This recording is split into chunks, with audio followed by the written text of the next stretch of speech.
আরজিকর কাণ্ডের প্রতিবাদে গোটা রাজ্যের পাশাপাশি দেশ জুড়ে জুনিয়র চিকিৎসকরা কর্মবিরতি পালন করেছেন। তাছাড়াও বন্ধ রাখা হয়েছিল বহির্বিভাগের স্বাস্থ্য পরিষেবা, অর্থাৎ বহির্বিভাগে রোগী দেখা হয়নি। এমন অবস্থায় আসানসোল জেলা হাসপাতালে এগিয়ে এসেছেন হাসপাতালের সিনিয়র অর্থাৎ অভিজ্ঞ চিকিৎসকরা। তারা জুনিয়রদের সঙ্গে সহমত পালন করার পরেও রোগীদের স্বার্থে আউটডোরের চিকিৎসা পরিষেবা দিয়েছেন। আমাদের 9 তারিখে যেটা আরজি করে একটা ইনসিডেন্ট হয়েছে, যেখানে একটা সেকেন্ড ইয়ার পিএইচডি যেটা উঠে আসছে যে রেপ করে হত্যা করা হয়েছে, তার বিরুদ্ধে তার দ্রুত ন্যায় দাবিতে আমরা আজকে সবাই রেসিডেন্টরা আসানসোল ডিস্ট্রিক্ট হসপিটালের পিজিটিরা এখানে কিন্তু বসে আছি। আজকে সার্ভিস যেমন ওপিডি সার্ভিস, ইলেকটিভ ওটি, এগুলো আমরা আজকে বয়কট করেছি। তো আমরা একটাই কামনা করি যাতে এই যে প্রসিডিংগুলো একটু তাদের দ্রুতভাবে হোক।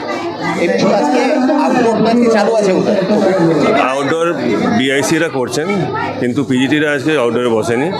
ইভেন ইলেকটিভ ওটি, যেটা ইলেকটিভ ওটি প্ল্যান ওটি হয়, সেইগুলোতেও কিন্তু পিজিটির আজকে কেউ নেই। মানে আমরা সেইটার কাছে কর্মবিরতি করি।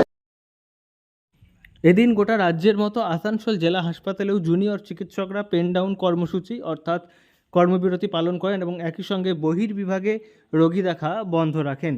কিন্তু রোগীদের স্বার্থে এদিন জেলা হাসপাতালের অভিজ্ঞ চিকিৎসকরা সিনিয়ররা এগিয়ে আসেন এবং হাসপাতালে এমার্জেন্সির সামনে বারান্দায় বসে হাসপাতালের অভিজ্ঞ চিকিৎসকদের রোগী পরিষেবা দিতে দেখা গিয়েছে, যা এক অনন্য দৃষ্টান্তমূলক ছবি বলেই মনে করছেন সকলে।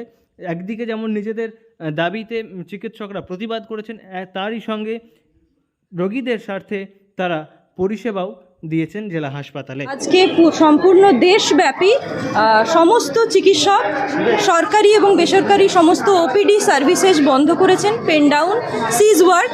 আমরা সেই বিক্ষোভের মধ্যে সামিল হয়েছি। আমাদের সবার সমস্ত দেশ জুড়ে, পশ্চিমবঙ্গ জুড়ে সমস্ত ডাক্তারদের, সমগ্র জনজাতির আজ একটাই দাবি যে প্রকৃত অপরাধীদের শাস্তি চাই। এটাই আমাদেরও দাবি। এছাড়া আমাদের এই মুহূর্তে অন্য কোনো জোরালো দাবি নেই।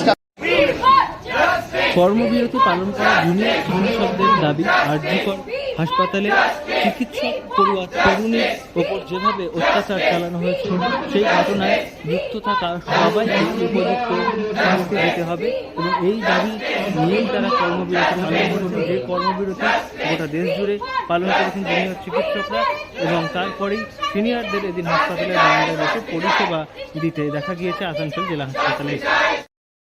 আসানসোল থেকে নয়ন ঘোষের রিপোর্ট, লোকাল 18 বাংলা।